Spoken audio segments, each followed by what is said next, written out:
Good evening and welcome to Mr. Wilson Live.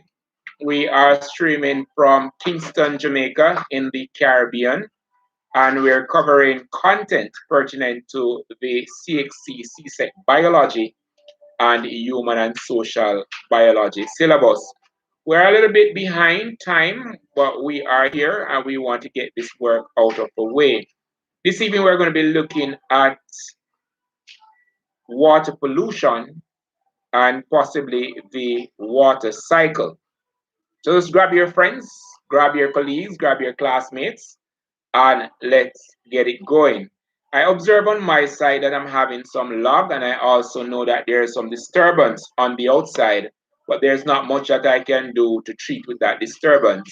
If it is too overwhelming, I might have to end the show, or I might have to just abort the video. However, it's good to be here with you as usual. I have been putting out some videos daily to ensure that we look at some of the problem topics, like graph in particular. I would have seen some issues with food web, so we would have put that out as well. And we have more videos to send for you. We are going to be sending videos. The timetable for the exams is out. We have done a video on it. It should come out anytime now. My system is working very slow, and that is why you're not seeing that publication as yet. But definitely, you will get it before the end of the evening, so you can plan for your exams and pretty much put the correct measures or the most appropriate measures in place to ensure that you ace the exams. But tell me, how are you doing in your neck of the woods? What is it like? I'm seeing Cheryl here. I'm seeing Audrey. I'm seeing Kevin Mackenzie's here as well. I'm seeing Watson, and I'm seeing Shania Gray. And of course, you should always be reminded that you will never walk alone. All right, great. A whole lot of things will happen today. If we're doing pollution, then we're going to be having field trips. So we're going to be having field trip in this session. I'll be sending you out to look at some particular things, something that actually stands out in the whole idea of pollution and water pollution.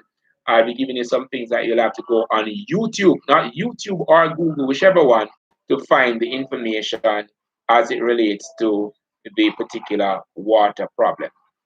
Now, when we talk about water pollution, we are talking just more than about rivers and streams and lakes and sea. We are talking about the entire hydrosphere. So before we move any further into this lesson, I'm going to ask you if you could, of course, give me a definition for hydrosphere. When we talk about hydrosphere, what does it mean? Write it in the chat for me. Hydrosphere, what should we understand from hydrosphere?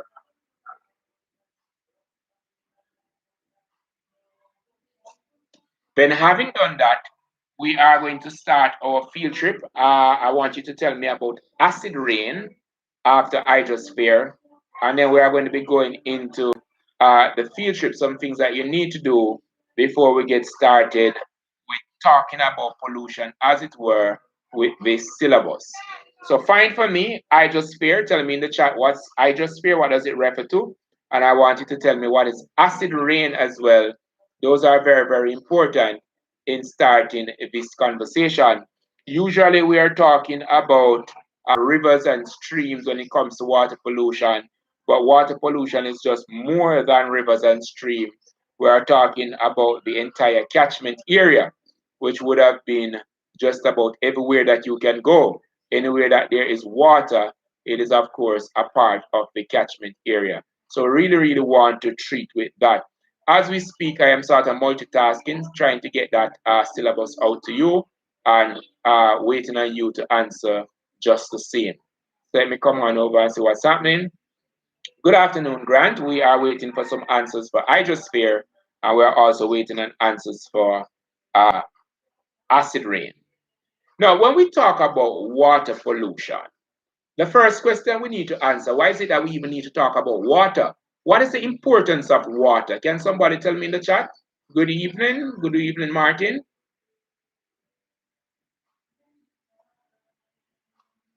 if I can be notified when class starts.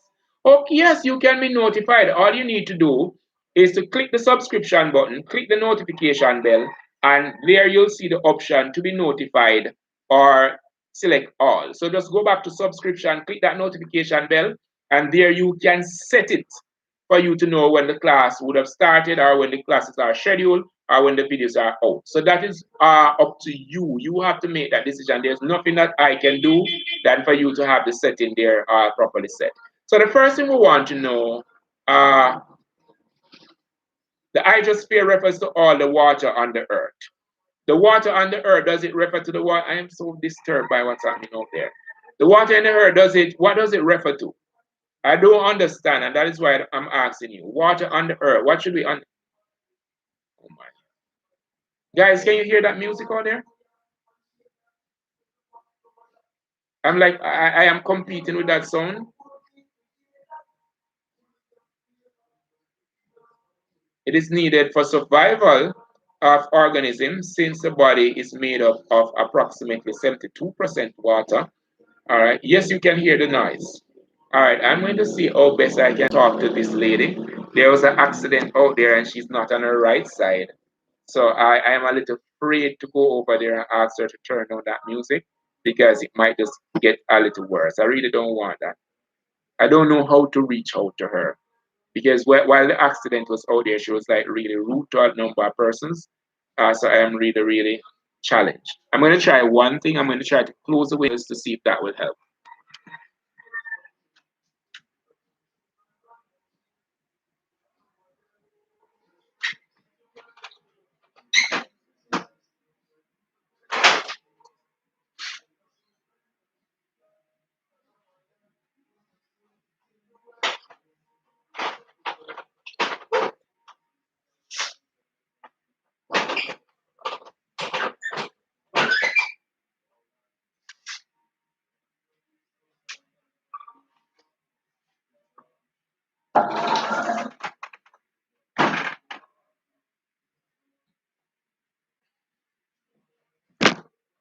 Can you hear it still?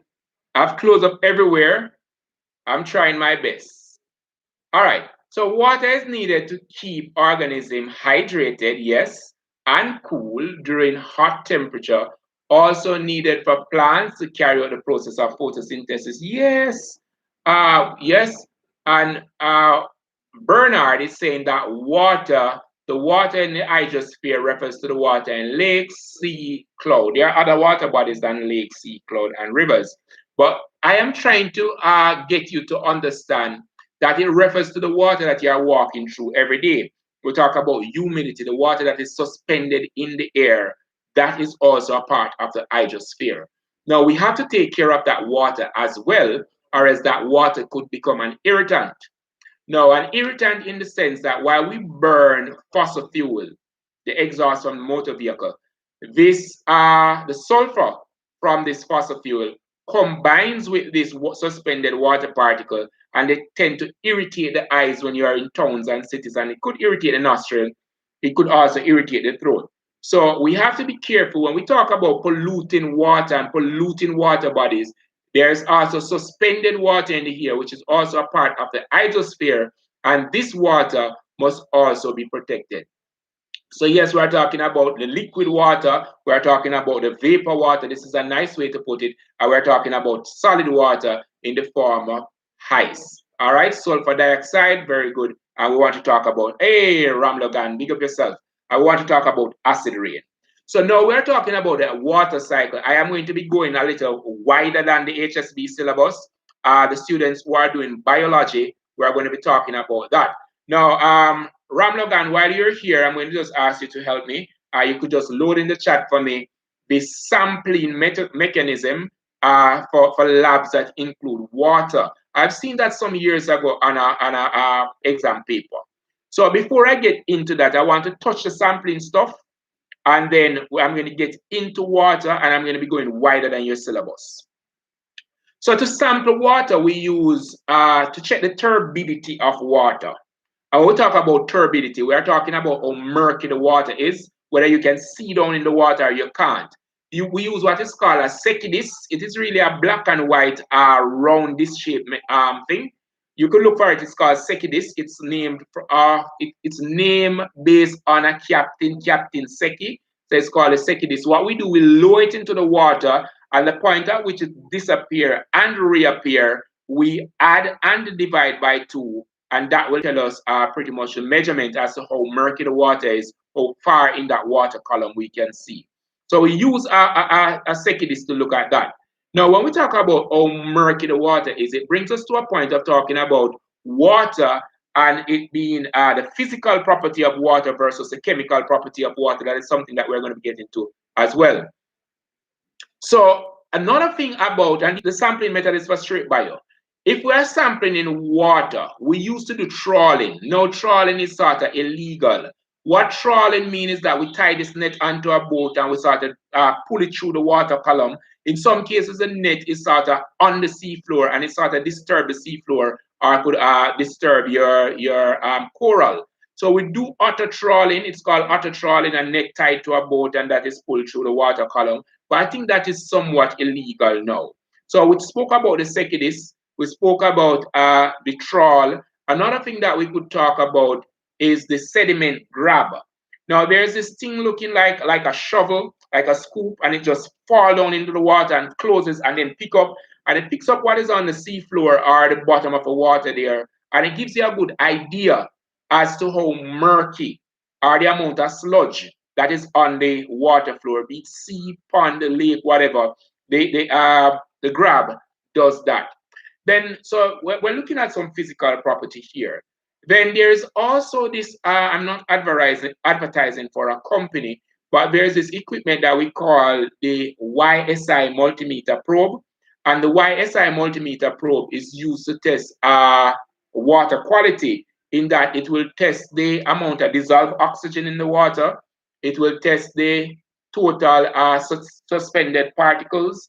It will test the pH of the water, and it will also test pH. It will also test the temperature of the water. It has a couple of functions. I'm hoping that I'm not missing any. It is called a Ysi Multimeter Probe.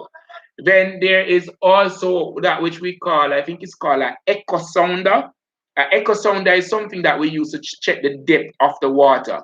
We could also use a plumb ball, that's a rope with a measurement on it. I will lower it into the water to find how deep the water is, or we could use, of course, we could use the echo sounder that sends the sounds down to the floor. It bounces back to the equipment, and it pretty much tells the equipment how deep the water is. Now, this is something that is used by ships, and it's used by, I think, some airplane, and it tells how far you are from land and tell how deep the water is, that type of thing. Now, in sampling water, I spoke about using a regular net. If you're in the shallow, you could use a net to pretty much, or a sieve to check the water there. You could use regular pH paper to test the water. You could use regular thermometer to test the water, depending on where you are. One thing that we need to know is that the water in the sea, as it were, it has a different column, right? And we have some organism that lives on the seafloor or live way down in the water. We refer to them as being benthic organism. Benthic organism. All right. So when sulfur dioxide and nitrogen oxide, these rise into the air and combine with clouds to form, of course, acid rain. Great. And acid rain, I think it's particularly important for those persons, for both groups, to look at acid rain. Acid rain is really, really important for us to look at, because the acid rain tend to damage infrastructures. It will cause buildings to corrode. It will cause monuments to erode. It could cause your bridges to be affected. It could cause wires, light wires, your roof and things like that to be corroded. It could also cause trees to lose their leaves as a result of the high acidity of the water. I'm sorry, I did not prepare something for you for acid rain as for field trip, but I have some other things that I'll be giving to you today for field trip. Some we can cover in the class, some we can't cover in the class. The other thing I want you to treat with for me, I want you to distinguish between chemical properties of water and physical properties of water. So put that in the chat there for me. You could just put what we mean when we say physical property of water, and of course what is meant by chemical property of water. We're not at water pollution yet, so you see I'm sort of building the lesson. So we spoke earlier about the concept. Gabby, you need to call me now. I sent you my number some time ago and I'm not hearing from you. That's Louis. All right, great. So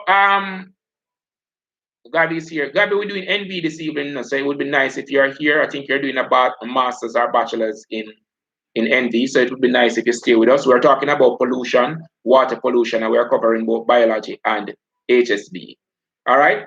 Hard water, soft water. Just expound on that for me, Ramlagan.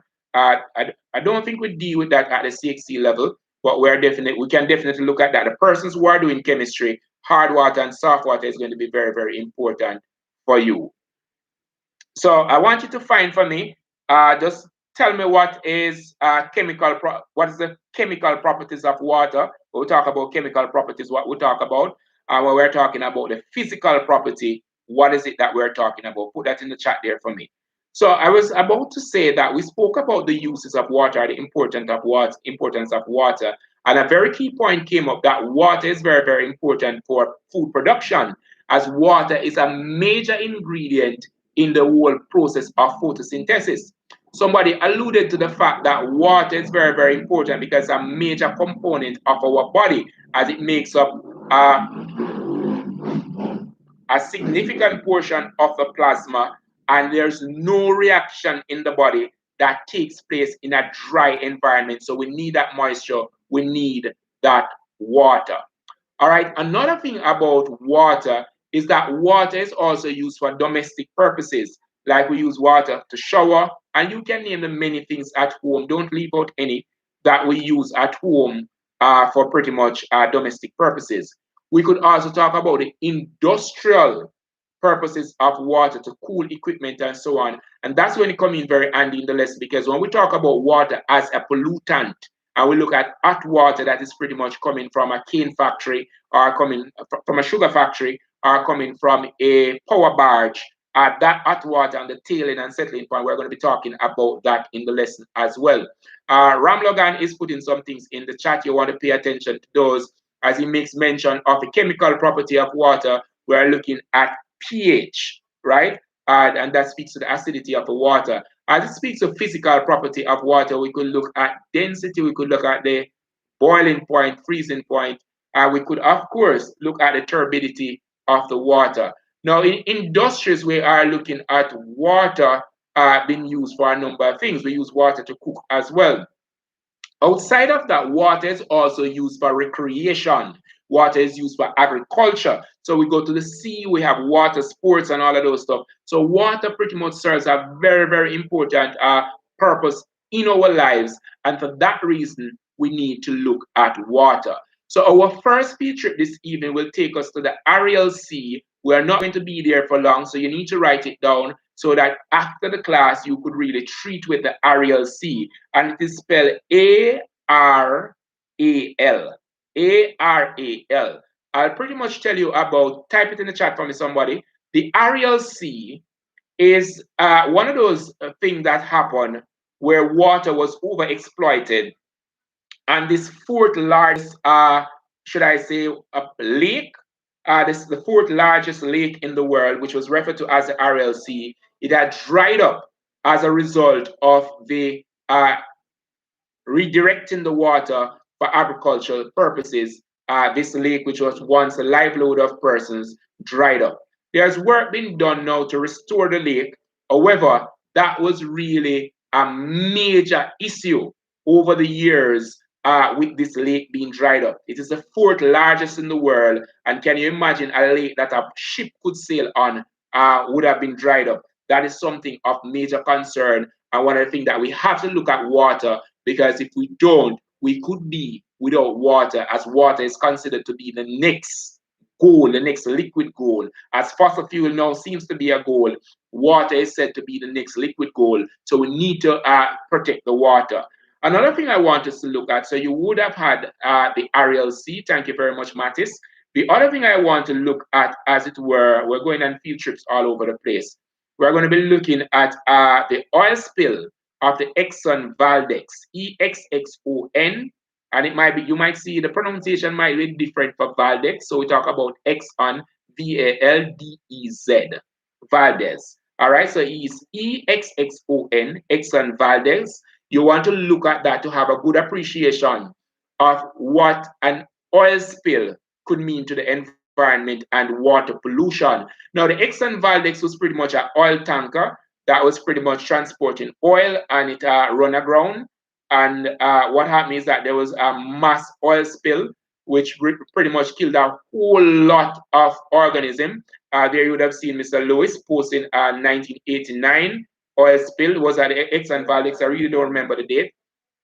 So the Exxon Valdez was one of those major catastrophe. You need to look at a short video on YouTube. That's one of the field trips that you'll be going on as well. So I would have given you the RLC already. I would have now given you the Exxon Valdez, which happened in 1989. I'm having a whole lot of support here this evening. So the Exxon Valdez, the RLC, these are real reasons why we have to look at water, protecting water and water pollution. The other thing I wanted to look at, the other field trip that you'll be going on, is the Mart disease. I want you to look at Mart disease, which has to do with mercury poisoning, where a company was releasing their waste into a river.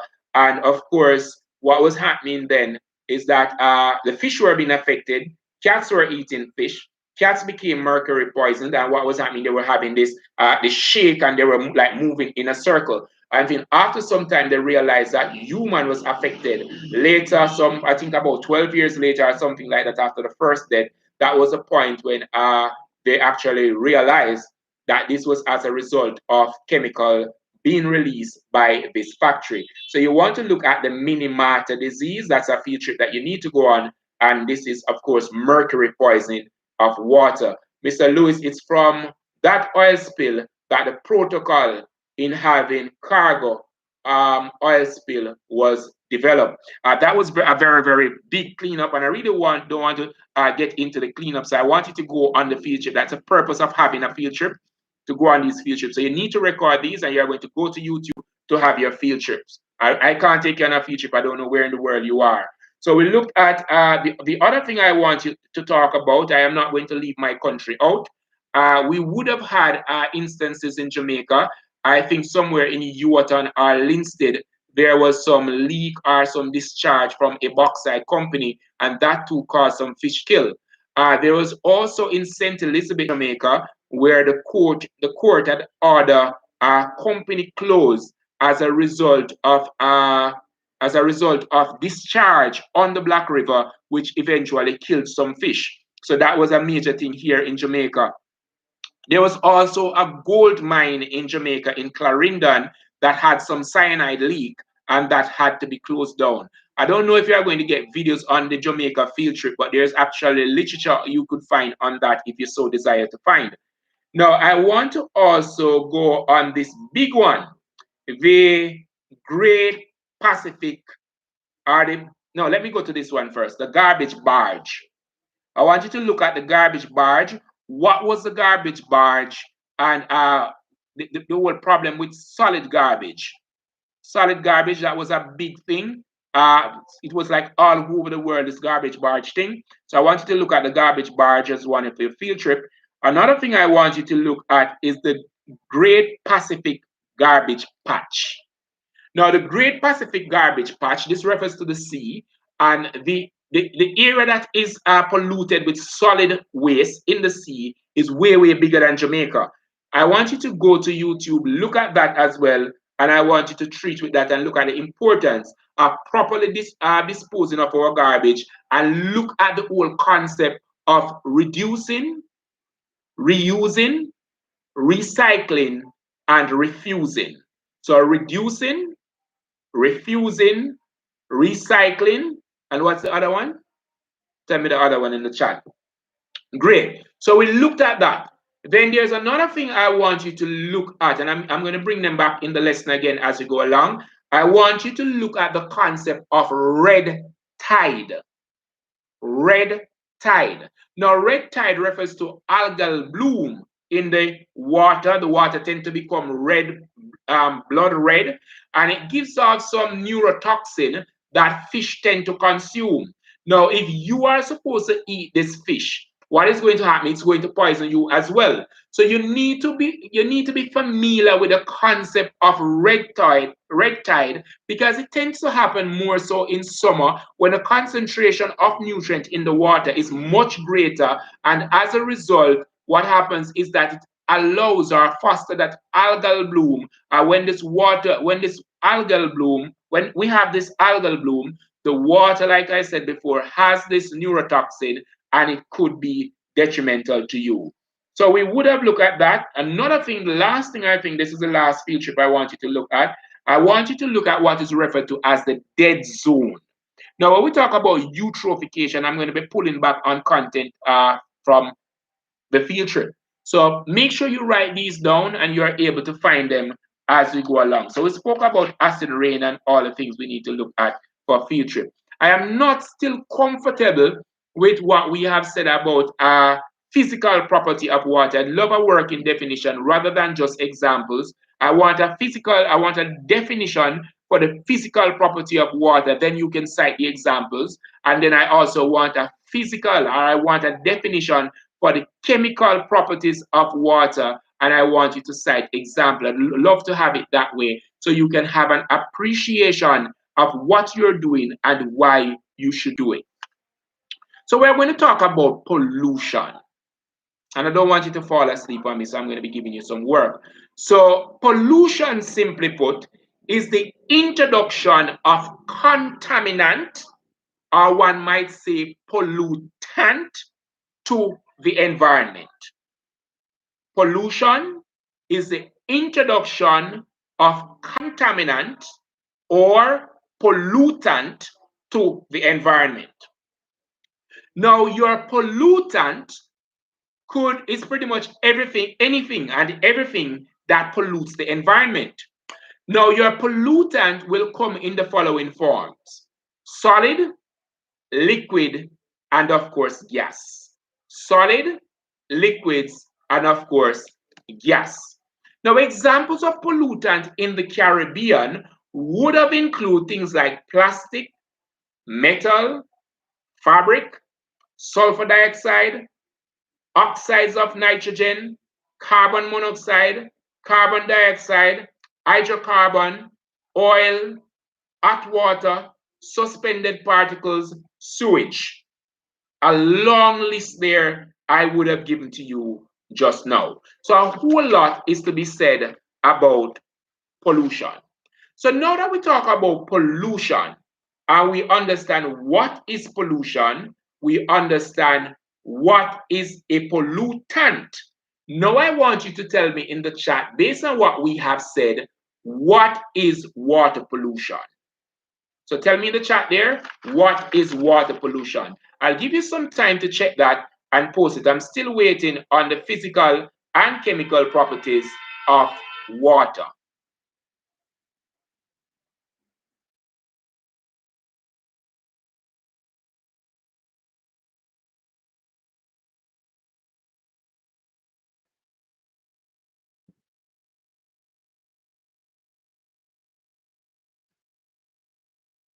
All right.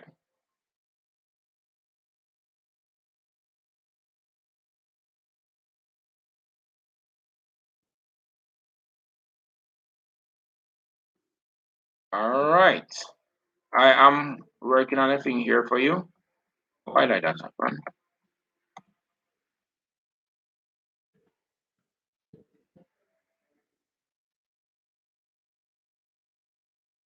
All right. So be reminded that the timetable is out. I am working on publishing the timetable as we speak so that you will know definitely when your exams will be.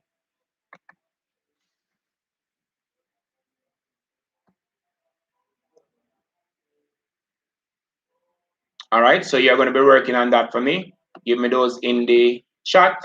I'm coming back over in a bit to see what you have there.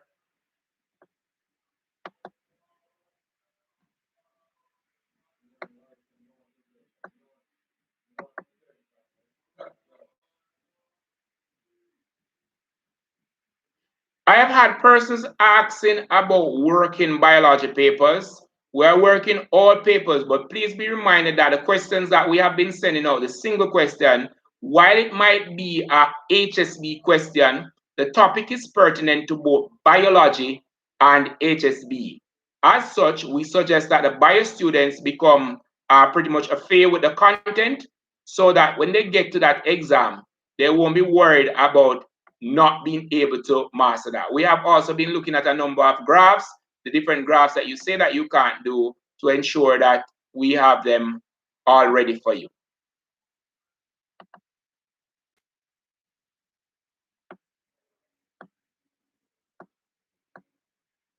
Oh my, what's happening here? All right, I'll be back. Just give me a second. I'm working on something for you as we speak. All right, so what is water pollution? And what is meant by physical property of water?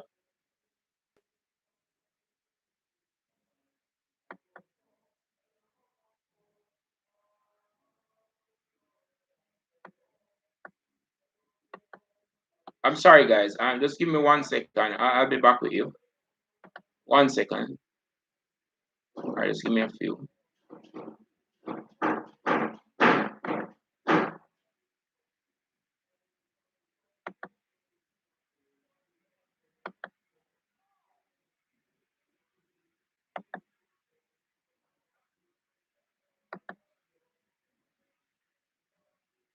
All right. It should be in your inbox anytime now. So you would have your copy being sent to you just now. Oh, yes. So you have a copy of a timetable. It is in your inbox. I just sent it there. There isn't even a thumbnail on it, so you got it first. All right, great. So here we go. Contamination of water body. So water pollution is, of course, a contamination of water body. When we talk about physical property, we are talking about it's concerning the state and nature of water. Example, the color, the temperature of the water. That is pretty much, I think that is saying something, but not as much as I would love to hear. Water pollution occurs when toxic substance enters a water body, causing harm to human and other species. Okay, yes, that is true, but water pollution generally, it doesn't have to be toxin. It could be something solid that cause the pollution. So remember, the pollutant could be solid, liquid, or gas. It could be toxic or otherwise. Other plus, water pollution occurs when pollutants enter a water body, causing harm to living organisms and, of course, the environment. This is pretty much a wonderful definition here, but I'm still waiting on a nice definition for physical and chemical properties of water. As soon as I get it, I'll let you know. So water pollution is the introduction of contaminant to water, and it becomes a pollutant once it is causing harm to some organism, be it plants or animal or any one of the kingdom. Once it is causing a problem, then it is, of course, a pollutant. One thing about pollutant, like I said, it might be solid, liquid, or gas. Pollutant cause water to become unsafe to use. And when we say unsafe, we're not talking about just unsafe for human. It causes the water to be unsafe for also other organisms. We would have seen where we would have, if you were supposed to look at the Great Pacific Garbage Patch, you'd realize that there are organisms that are trapped in the garbage, and usually they die if they are not rescued. Now, sewage as a pollutant, we want to look at that. Now, when we talk about sewage, it's not just about what persons would call poo. When we talk about sewage, sewage is a combination of poo, urine, and of course, domestic liquid. In some cases, when we talk about domestic liquid, we are talking about things like from the kitchen sink, things like from the shower, that would probably refer to as gray water. I don't know if you've ever heard the terminology gray water. Now, sorry. The problem with water pollution, as it were, with sewage, is that in most cases, sewage will contain pathogen. Sewage will contain pathogen. Now, sewage is probably the most dangerous pollutant to water. If you have been following my life, you would have seen all the food diseases that we have spoken about and waterborne diseases. Sewage is a major cause of some of these diseases. Now, sewage or pollutant from sewage could give rise to things like typhoid, cholera, or we could talk about dysentery. There's also gastroenteritis that is associated with sewage being in your water. How can we forget hookworm, schistosoma, that we call it? We can't forget hookworm. So all these are things that are associated with sewage, as sewage tend to be that major ground, that high nutrient source, that place for pathogen. Now, discharge of sewage increases the organic content of water. It increases the amount of nutrient in the water. Now, when the amount of nutrient increases in the water, what it will naturally do is to cause a growth of algae, right? And when we have a growth of algae, it increases the oxygen demand in the water, because these organisms, they will use this oxygen for the process of respiration. And in so using up this oxygen for respiration, it reduces the amount of available oxygen in the water. Now, while the oxygen would have been reduced in the water, yes, organism in the water, aquatic organism, they too need the oxygen for respiration, just like you and I. Now, while this oxygen would have been reduced in the water, it is also true that these respiring organisms, they are going to be putting off more carbon dioxide. As more carbon dioxide enters the water, it increases the acidity of the water. When the acidity of the water increases, it causes aquatic organisms like fish and so on to have lesions on their skin. We talk about sore on the skin. All right, so the skin will be ruptured. Another thing about sewage is that even if it is treated sewage water that is released in these water body, they are usually released with suspended particles. Some little fine particles. On land, we would say that it is air pollutant. In the water, we refer to it as suspended particles. Now, these suspended particles contained within sewage is, of course, a major problem for aquatic life. As it were for fish, these particles could block the gill of the fish and, of course, reduces the ability of the fish to breathe and, of course, to respire. It's also important to note that the sewage that is released in the water increases the turbidity of the water. TUR, turbidity of the water. When we talk about turbidity of the water, we're talking about how murky the water is, whether you can see through the water or not. Remember, I did not say turgidity. You have turgidity, but no, I'm talking about turbidity. Now, another thing with the sewage is that because of the turbidity of how turbid the water is, light cannot pass through the water column to get to those kelp forests or the aquatic plant for them to carry out photosynthesis. If they can't carry out photosynthesis, then naturally what is going to happen is that the aquatic plants, they are going to die, and in the process of decay, they are also going to increase the nutrient content of the water. Now, if they are increasing the nutrient content of the water, it means that we're going to be having more algal growth. If we're having more algal growth or bacteria, that type of thing in the water, what is likely to happen is that they are going to also consume more oxygen and put off more carbon dioxide, thus making the water more acidic. All right, great.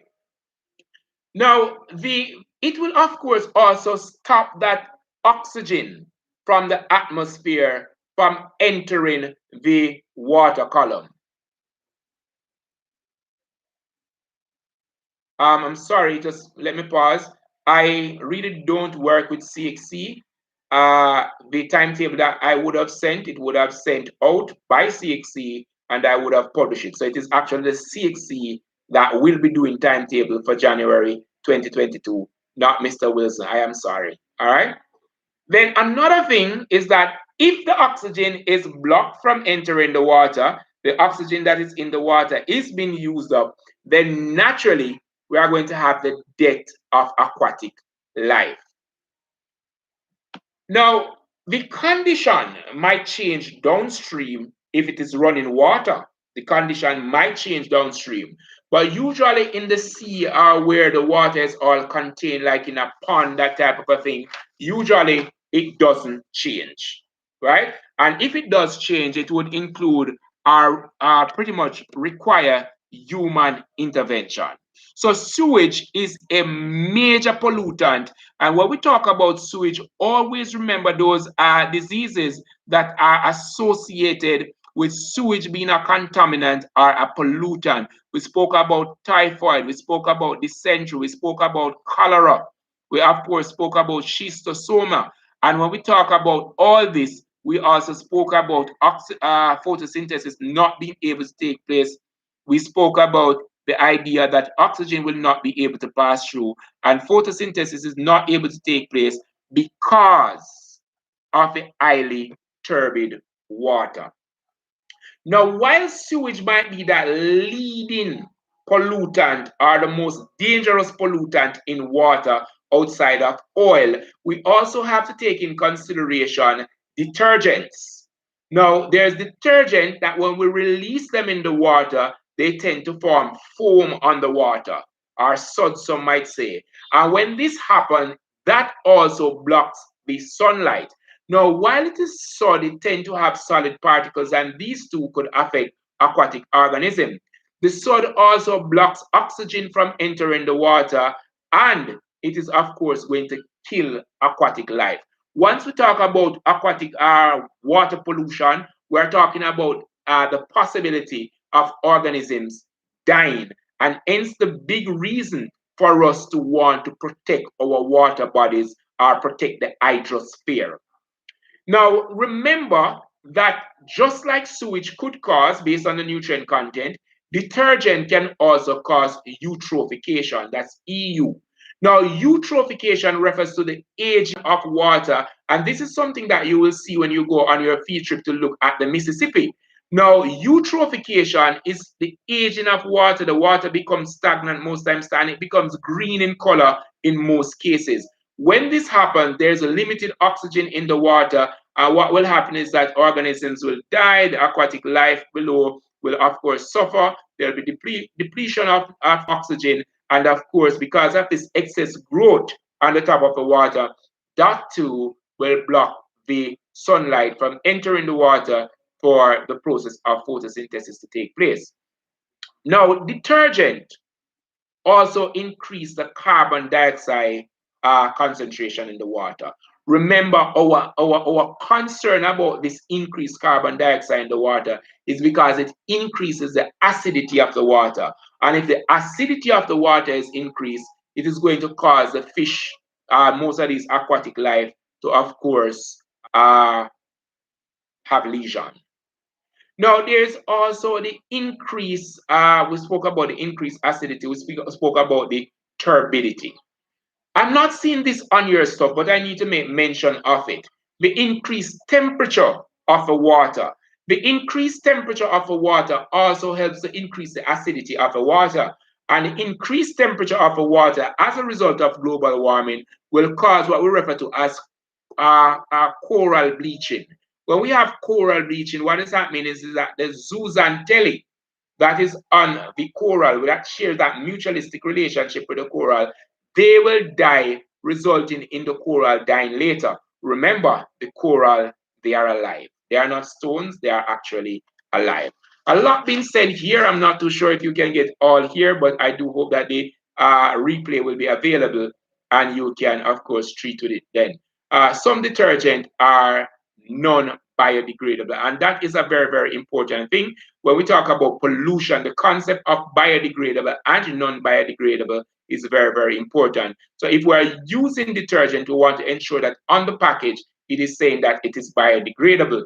If it's not biodegradable, it's going to have a really, really long life out there in the environment, and it will definitely cause severe problem for a lot of organisms. So when we talk about the physical property of water, it pretty much relates to the appearance of the water, namely the color and the temperature. All those will be captured in, of course, the physical property. There you have turbidity. We could talk about the taste and the odor of the water. All of those have to do with the physical property. Nicely done there, Mattis. Great.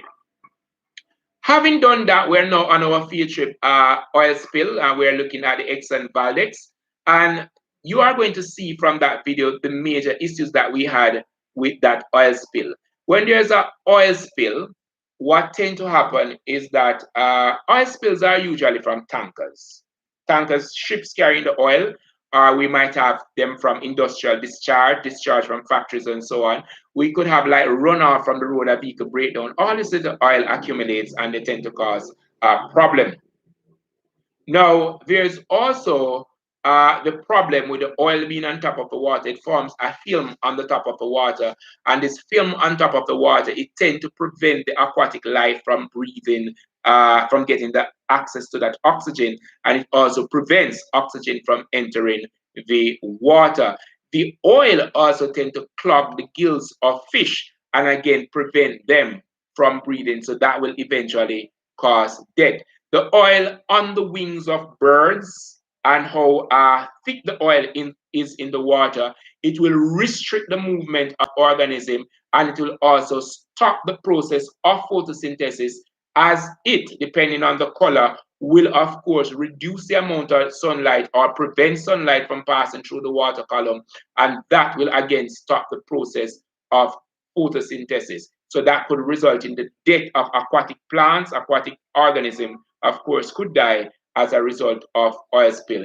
Now, the entire ecosystem is, of course, affected. We could look at the 3D. You are going to be affected when it comes to water pollution. You will be affected socially. You will be affected economically. And, of course, the environment will be, of course, affected. Now, the sea somewhere that our water bodies are places where organisms live. So you understand with all these pollution, all these pollutant, we are going to be having the destruction of habitat. So there are some organisms that will not have anywhere to live.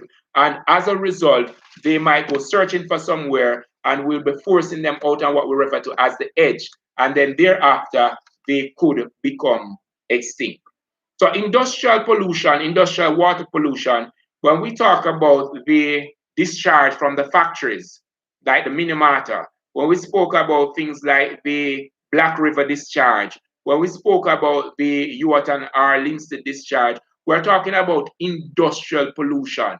Well, these organizations, they are supposed to have what we refer to as tailing pond to accept the discharge for it to be treated, or they have what is referred to as settling ponds. Now, the settling pond would hold the hot water and it would let the hot water cool before it is, of course, discharged into the water body. If the hot water is discharged into the water bodies, what is naturally going to happen is that it is going to reduce the amount of oxygen in the water. And again, that is going to lead to the death of aquatic organisms. Now we're going to come up on two fancy words, as it were, for pollution. We're going to come up water pollution particularly. We're going to come up on these two words, biomagnification and bioaccumulation. So now that you are falling asleep, I'm going to ask you just to find for me what's the meaning of biomagnification. What should we understand from biomagnification? And what is it that we should understand from bioaccumulation?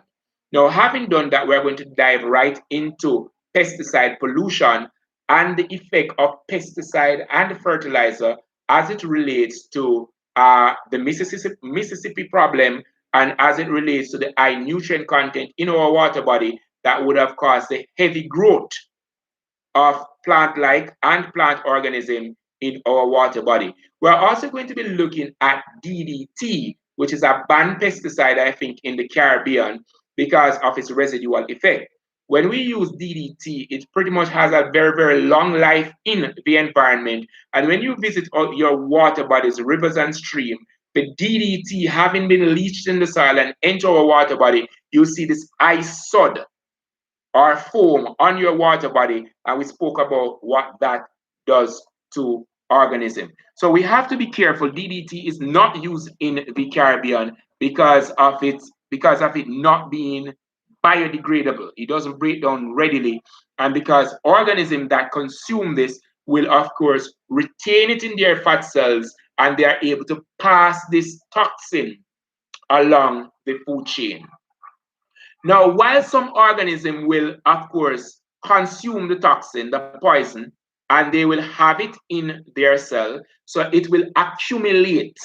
So it is there and it's accumulating and it's getting more and more and more and more. And when you eat that bit, it could cause you to become poisoned.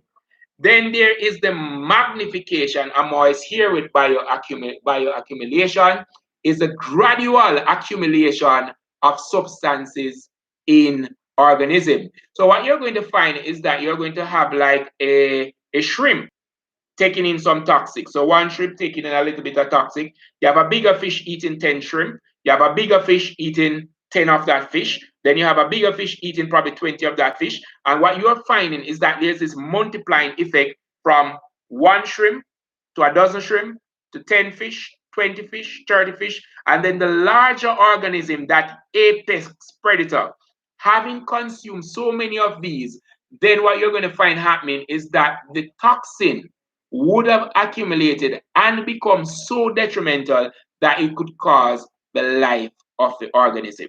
So bioaccumulation, biomagnification is a real phenomena, as it were, with pollutant, where the pollution could move along the food chain. You haven't gotten a fish for this dinner this evening, and you end up tomorrow, you are dead, all because of bioaccumulation and magnification. The toxin would have been in that fish because it would have ate many others, and now you are poisoned to no trace. The same thing could be with red tide. With red tide, and you would have eaten that fish with that neurotoxin, and you too would have been affected. But let us look at water pollution in the Caribbean. Unfortunately, water pollution is really, really dangerous, one would understand. And our swamps, our mangrove, which serves as breeding ground for organisms, the fingerling, the mangroves, they are very, very important because what they tend to do, they have this prop root that filters water, storm runoff coming into the water bodies.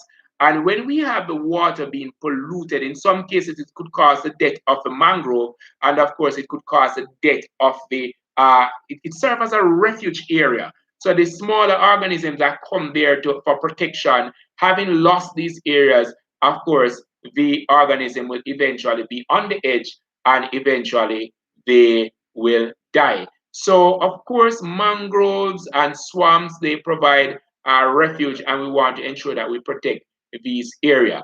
But in recent years, we have been having storms, we have been having a lot of persons visiting our coral reef. We have been having a whole lot of storm runoff with the sediment from the road, and this over the years have been affecting our corals. Now the corals, they tend to form the wave break, the break for the wave, so that it reduces that force that hits the shoreline. Now if we don't have these coral, what is going to happen is that we're going to have mass shoreline erosion.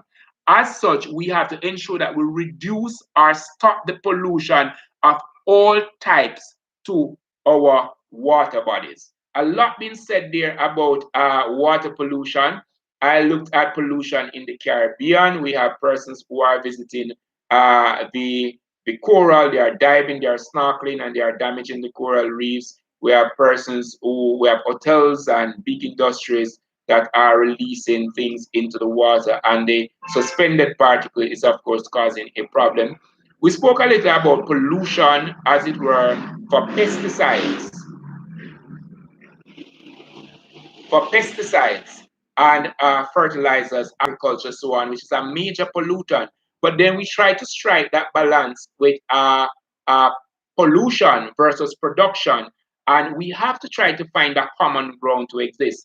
And on that common ground, the best thing we can say now is to use some technology which in itself is going to produce waste. Because wherever there is production, there must be waste. Wherever there is production, there must be waste. How can we fix this water pollution problem? Tell me in the chat there all the things that you know that we could do to fix water pollution. All the things that we could do to fix water pollution, type it in the chat there for me. We're going nicely so far. We're doing well. Tell me all the things that we could do to fix the concerns we have with water pollution. All the things you could think of in fixing problems that are associated with water pollution.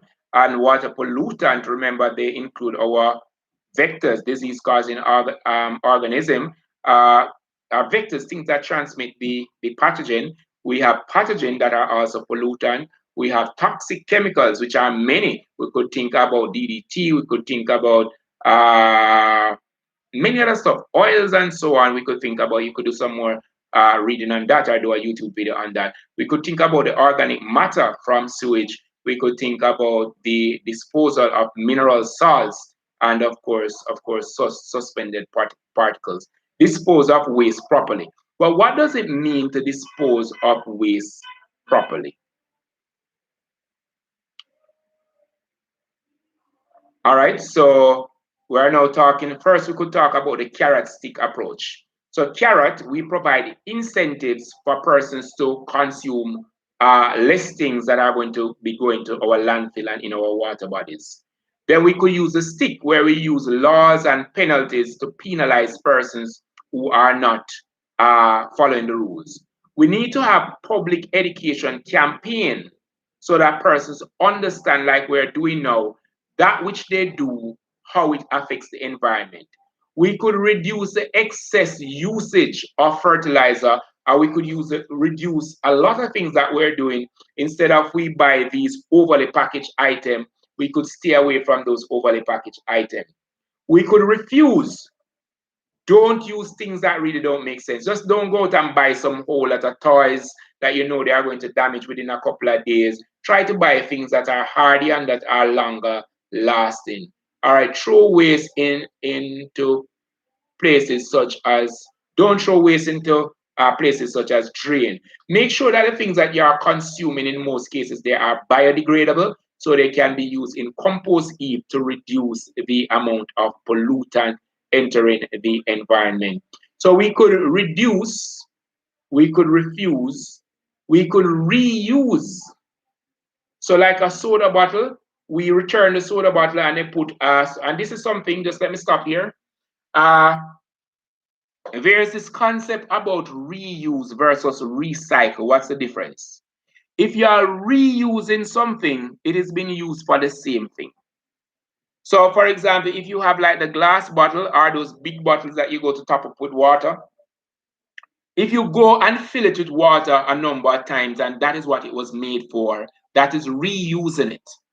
When you are recycling something, you are making it into a new product. So if I were supposed to buy a 5-gallon jug of water and having used the water, I am using that container for probably syrup, not something that somebody would mistake for syrup. That would be reusing the container. Or if I'm using that container, sorry, that would be recycling the container. If I'm using that container that had the water in a flour container, or something to store my pencils and marker in, that would be recycling. So when we recycle, we actually make it into a new product. When we reuse, we tend to use it for the same thing.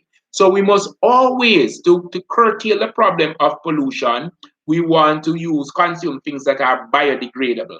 That's the first fancy word that should come off your lip. Things that are biodegradable. We need to reuse things. We need to recycle. We need to reduce, and we need to refuse. Why are you not writing refuse? No, we don't want that. We don't want that product. That product is overly packaged. We're not even going to take it, that we have to go into reuse and recycle and reduce. We're refusing it. We really don't want that product. Very good. So that is what we need to cover for water pollution. This would have been our second. Composting is also another big word. If things are biodegradable, we're going to make our little compost heap and we're going to use that to create that organic manure that we don't have to use the synthetic manure, synthetic fertilizer that is, of course, going to damage our water bodies and, of course, the soil. We want to look at the water cycle now, and that's a big thing. I'm just going to touch a part of the water cycle now. This is Friday evening. I'm going to let you off early. The water cycle is powered by the sun. The sun energy powers the water cycle.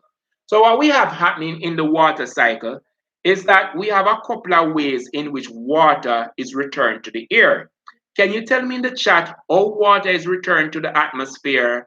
And I want you to also tell me how this water returns to the earth. Give me one word that will tell us how the water returned to the earth.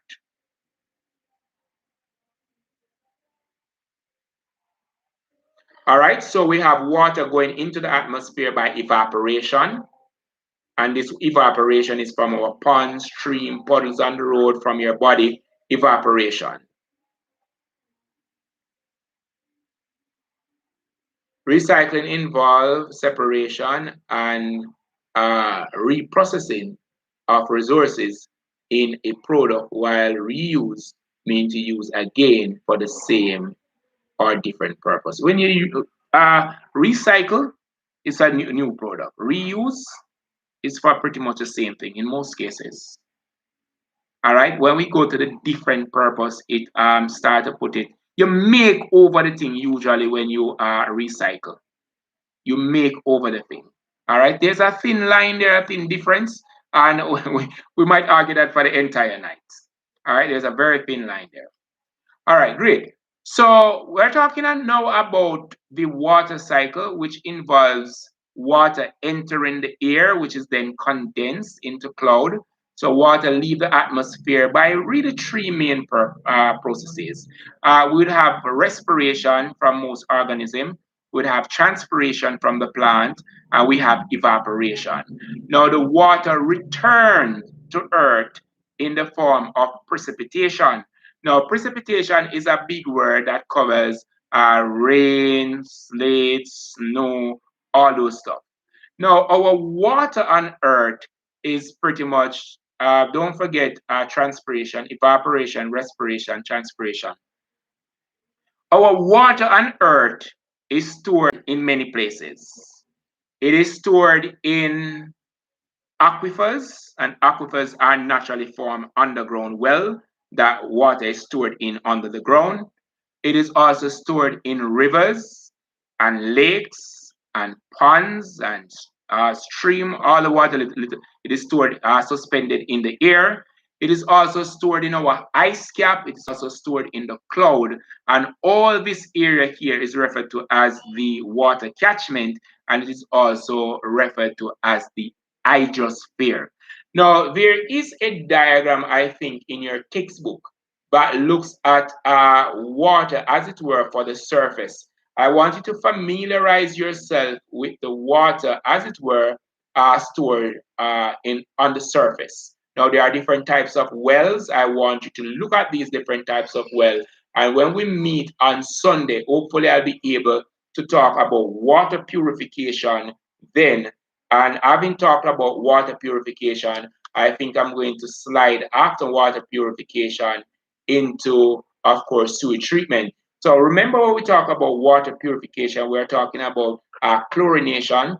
There's always something on the HSB paper, the multiple choice paper, for how water can be purified, and that is by boiling or adding chlorine to the water. We're going to be looking at all that. So in our class come Sunday, we're going to be looking at water purification, and if time permits, we're also going to be diving into sewage treatment. Sewage treatment is a big thing because we'll have to look at three different ways. We'll have to look at pit latrine, we have to look at aeration, and then we'll have to look at that other method that most persons tend to forget. Anybody can tell me in the chat, what is that other method outside of the aeration treatment? What's that third method that we need to look at? So if time permits, we are going to be looking at all that. Now, having looked at sewage disposal, hopefully we can do that for Sunday. Come next Wednesday, we are going to go back to land pollution. And having looked at land pollution, I think we're also going to be looking at noise pollution. And then we should be pretty much close to, after land pollution, we have land pollution, air pollution, noise pollution. We should be able to complete that next week. And then the following week, we should be looking at biotechnology. Oh, we did do landfill. So about next week, Sunday, hopefully, or the following week, we spoke about all the pollutions that we have to cover. We need to look at landfills as well. You have to look at that. And after we would have looked at landfill, the other thing that I think we are going to be looking at is the last part of the syllabus. So hopefully we are going to be able to finish the syllabus at least a week before the 28th. But exam starts on the 15th. When should I end class, guys? Can you tell me in the chat? When should I end class? We have, after all those pollution, we are going to have the biotechnology thing to do. When should we end class? I really don't want to encroach on your study time. Now that the timetable is out, we know that the exams are going to start on the 15th. You are going to have the languages. When should we stop class? Should we stop class on the 27th? Or should we stop class on the 14th? Even when we stop class, we're going to be publishing past papers. What's the day before exam? You have other exams to study for, so I really don't want to encroach on that time. There are many persons who are studying other exams, so we really don't want to encroach on that. So we have 2 dates, and the proposed dates are the 14th or the 27th. Which is the better day for us to stop live classes, and while we stop the day before exam? I don't mind. All right, so that means we'll go up until about, I don't remember what date it is for the bio exam. You could look at the timetable, I posted there. So if you say the day before exam, we will go up to the day before exam. But you need to click on that notification bell that you can get those pointed questions that we've been sending. We are thinking that these questions are things worth knowing for the exam for both biology and HSB. If you are a biology student and you see a single question come out, you are supposed to be studying that as well.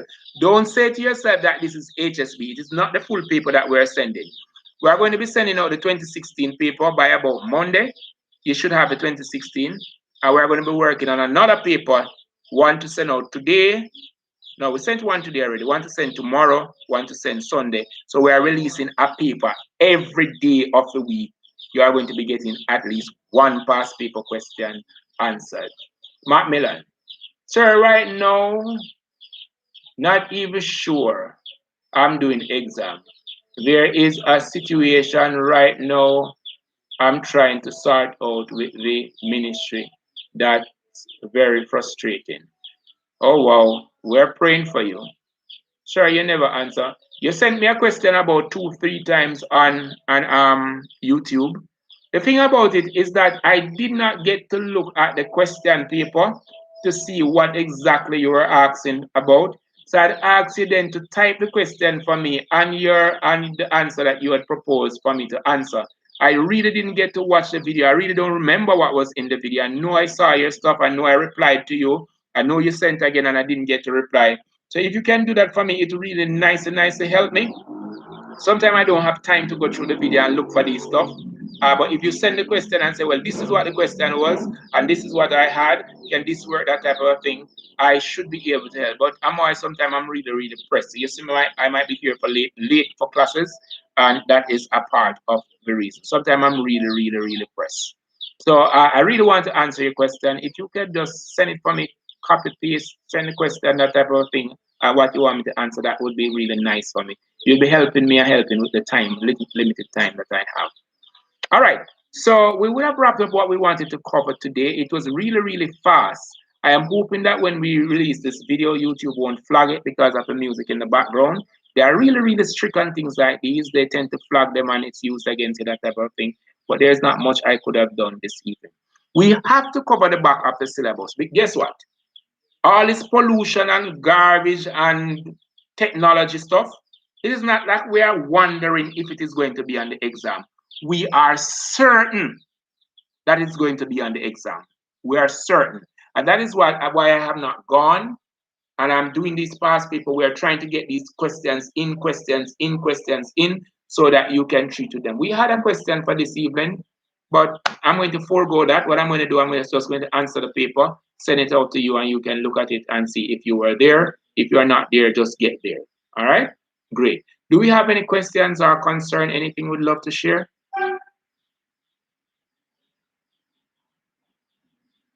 Question, concern, anything that you'd love to share?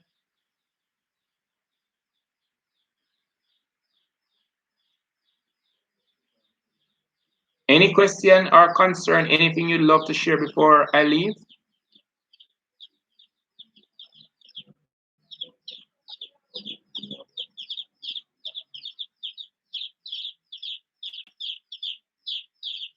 All right, so I suppose there's none, or we are logging. So being that we have no further question, which of the video? Felix, which video? The one in the last class? Oh, the one in the last class, I took it down. I was a little annoyed with those sexual innuendos. And as such, I was really uncomfortable with it, so I didn't want it. So I just put up this video. In that class, we spoke about graphs and all of those stuff. So I deleted the video. So I don't have it. It's not like I can put it up. I deleted that video. I think Macmillan or somebody had asked me for graphs, so I'm definitely going to be working on that for you. But what I've been doing for this graph thing, I've been doing real questions, uploading real questions for you. I have a biology enzyme graph that might be nice for you. This is an easier graph to plot. And in that graph, I brought out a whole lot of graph skills that you could look at. I color just about everything. So that is coming out by Monday. I probably just continue working on it now and see how best we can get it uploaded by late tonight or tomorrow. I was going through the work. Okay, which of the work that is again?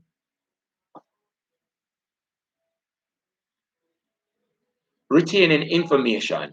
Cook, I don't understand. What does that mean? What is it that you want me to answer here? All right, so I am answering your question now. What can I do to retain information or our study skill? All right, great. That's a wonderful question. And I still remember that we have the author of Meditate. I am hoping, I don't want to make any promise, but hopefully I should be able to have him this Sunday. So meditate. What you can do to improve your skill is a whole remedy that comes from the Bible. It says that you have to study to show yourself approved. Now, we are now at a point where we want to ask ourselves, what does study mean? Does it mean to read a piece of paper, read a piece of paper? One of the things is that you have to understand how you learn. For me, persons will tell you that I want to learn something, I learn it. You want to teach me something, I might not learn. I have said at the start of my show earlier years, it works for me. I tend to have a lot of these papers. All right, I tend to call it the 500 pack. And if I want to learn photosynthesis, I am going to study photosynthesis. I'm going to have these, and then I'm going to write as much as I can remember. Read it, try to remember, write it a couple of times, write it a couple of times until I can remember. Providing that I can recall, I will dispose of those papers and then I'll just test myself randomly. I'll just say, okay, Wednesday, I'm going to try to see how much of that I remember. So what you have to do, you have to start writing so that the brain can take a picture of what you are doing. Another thing I do when I am studying is that I tend to make imagery of what I am doing and timelines. So I could say I am reading, okay, the day when I did pollution, it was a noisy day, or it was a day after he deleted that video, or it was a day after we had those porno suggestion, that type of thing. And I tend to have a map of what is happening and tend to bank things like those so that I can recall. Another good thing to help you with retaining information is to teach somebody what you know, right? And when you teach somebody what you know, it forces you to prepare to teach that person. You want to be on your A game, and that will allow you to recall. Do past papers. Don't just go and watch somebody's answer. Yes, Mr. Wilson have the papers answer, but what about if you were supposed to write those questions down and see how best you could answer them and compare them with what Mr. Wilson has or what somebody else would have had? Or if you have the past paper, you work them and see how best you can answer those questions. Okay. Record yourself reading, then listening. Now,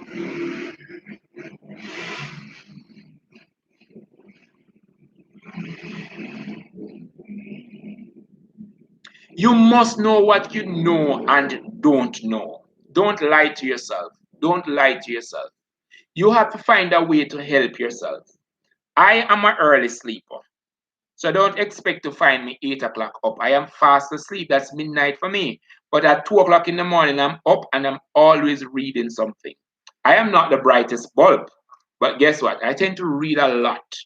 If I'm not reading, I'm listening to something. If I'm not listening to something, I am watching something. I'm not so much a friendly person, one would say, and my phone really doesn't ring. I can tell you if my phone rings, I can say it is A, B, C, or D. I really don't have persons calling me. All right. So you want to ensure that you know yourself. One of the things is that use the technology that you have available. Don't go reading something over and over. I am sending out these videos in the morning and I am defining what YouTube is saying. YouTube is saying that it's best for me to send my videos out between 6 and 7. That's in the evening. But I am sending out the videos in the morning specifically for these persons who are preparing for exams. Now, if you were supposed to watch that video for 10 or probably 15 minutes, I think the longest video is. If it's a graph or something I am teaching in the past paper, it will take longer. If I'm just answering the question, so I send these videos out that you can at least test yourself how much you know in the morning versus how much you know in the evening. So if you see these videos come out in the morning and you were supposed to watch it for 8 minutes while you put on your bra and put on your trousers and iron, you are watching on your phone and something, and you look at that and you pretty much have a mental picture. And then in the evening, you could look at it again or during the day. So you have just a little bite of information, not a big past paper. It's a little bite that covers pretty much one little topic. So I might be looking at food web and food chain. I might be looking at pyramid of energy, pyramid of biomass. I might be looking at a graph. So you have just a little image on it. And you can remember, you know, the day when I was studying line graph, that was the day that I was shelving some things in the office. That was the day that Paulette did not come to work. That was, and you tend to have this imagery that can help you with retaining the information. So record the information, listen it again, as I think Macmillan would have said here. Also, those videos that I'm sending out, they are strategic. I am sending them in the morning that you have an entire day to assess yourself. So you have 15 marks. Each of these questions that I send out in the morning, they have 15 marks. If you were supposed to watch them as they become available, when you come back in the evening, you could see how many of these questions you can answer. So out of 15 marks, how much did I get in the evening? Now, by the end of the week, you would have had 5 questions, right? And you could say, I am good at photosynthesis. I need to do this on genetics. I need to do that. So I'm sending these things out and you want to practice, practice, practice, practice. We are doing photosynthesis with the leaf. Felix, are you grade 10? Felix, tell me in the chat if you are a grade 10 because photosynthesis is sort of a grade 10 topic. All right. Amoy Lawrence, ask yourself questions. You write your own questions. But one of the things, just let me read what you have, Amoy. Remember better that way and find someone to teach what you learn. Teaching, teaching, teaching. You're always going to remember something. All right? And don't be afraid to ask the person that you taught something yesterday. Ask them about it today. All right? And make sure you choose your friends carefully. You don't want somebody to tell you about all the fandangles that is happening in the world. Who on this person did that, or who on that person did this. Stay away from that. Grant, sir, could you do a class on excretion, please? We released a past paper on excretion since week. Have you seen it, Grant? Tell me in the chat. We released something on homeostasis. I probably could tell you all you need to know about excretion now. You need to know about the kidney. You need to know about the excretory system, as it were, for the kidney, the bladder, the ureter, the renal artery, the renal vein. You need to know that.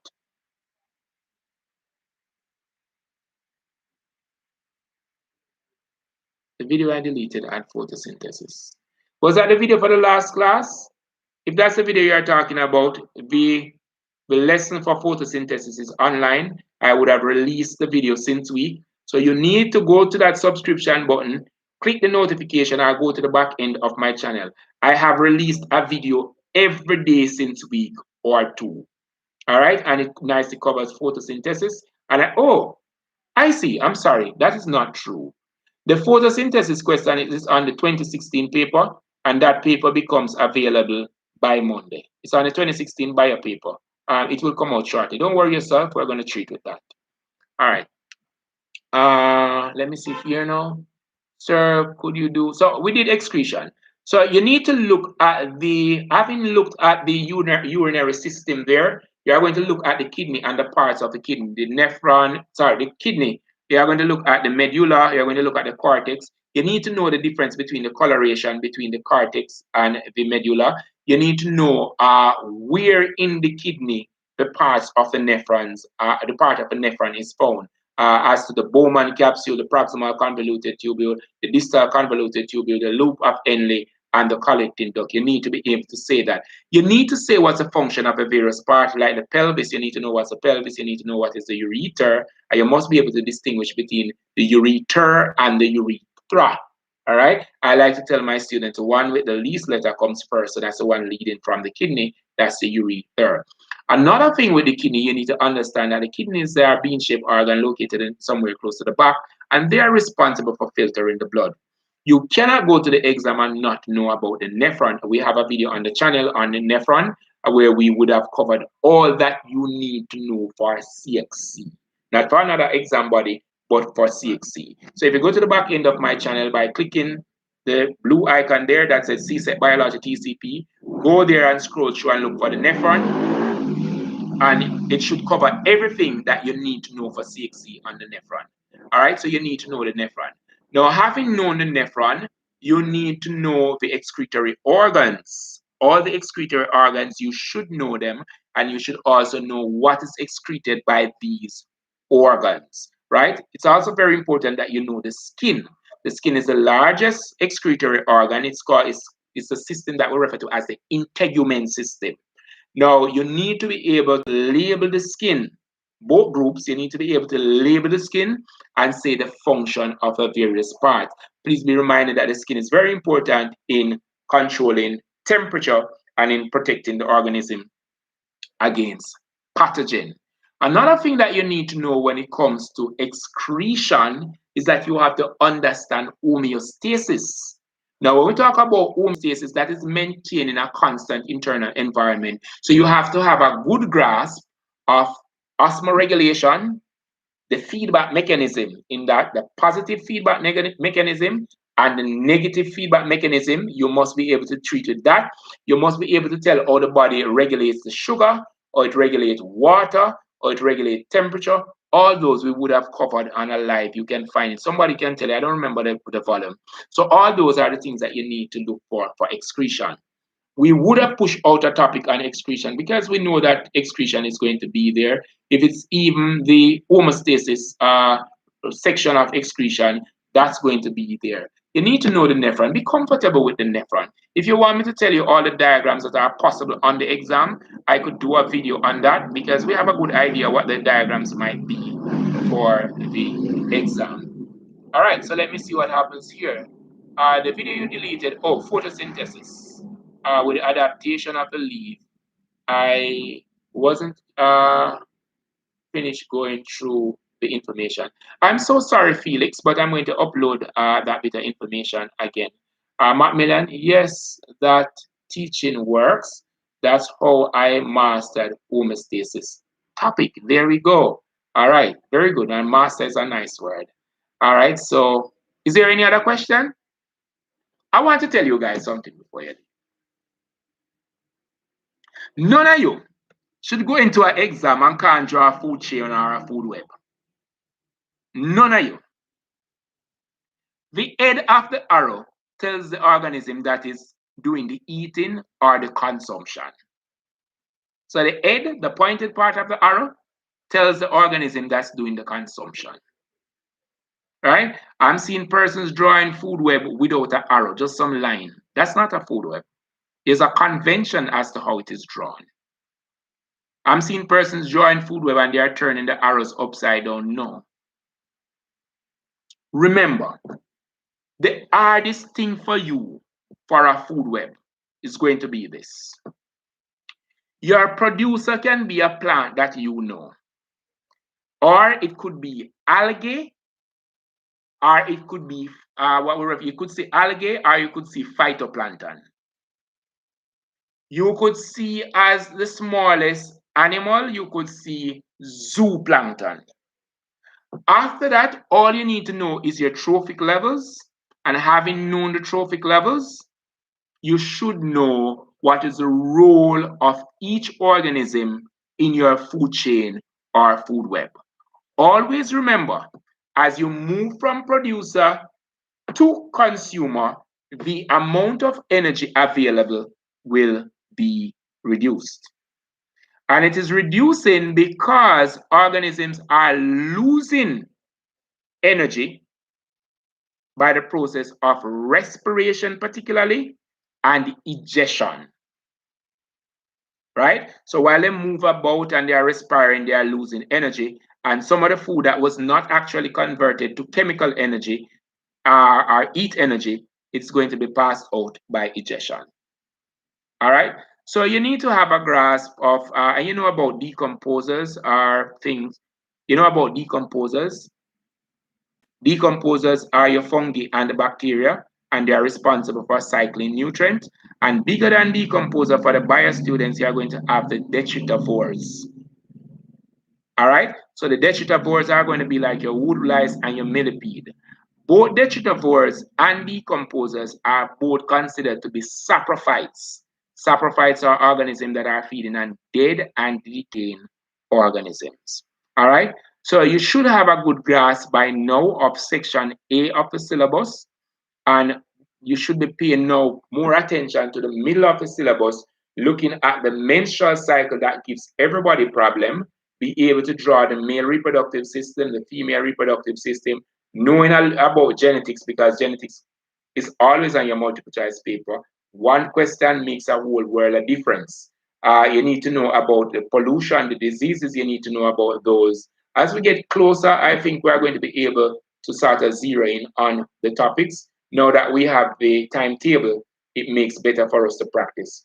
We are trying to send out a topic from every part of the syllabus to ensure that you are prepared. So these single questions that we are sending out, pay attention to them. When I'm answering the question, I usually go a little more than the question. That's why you might see one question from me might be 20 minutes, or one question being 50 minutes, because I'm not just answering the question, I'm also providing some content around the topic. In some cases, we are going to be answering one question more than once. So you would have seen we sent out 2 different questions on AIDS. I don't think we need to look at AIDS again.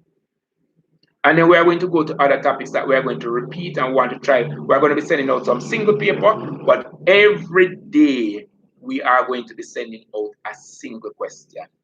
Every day until exam, we are going to be sending out a single question. And the only way you can get that question is if you subscribe, click that notification bell, select all so that you can be notified every time we publish them. Once we publish them, go into listening or watching mood in the morning, and then in the evening or midday, you test yourself. Don't wait on all these things to come at once. You are going to be overwhelmed. Do them one at a time, a topic at a time. What we're doing, all these one question is based on one topic. One topic. We're not trying for you to go and study and tear down a book. We just say take it one at a time. Try to earn that 15 marks in one day or half a day and move on to the other topic. That's all we're suggesting. Do we have any other question, or I can make my leave now? All right, hope I answered everybody's question and I didn't miss anybody. I hope. If I'd miss you, ask your question now. All right?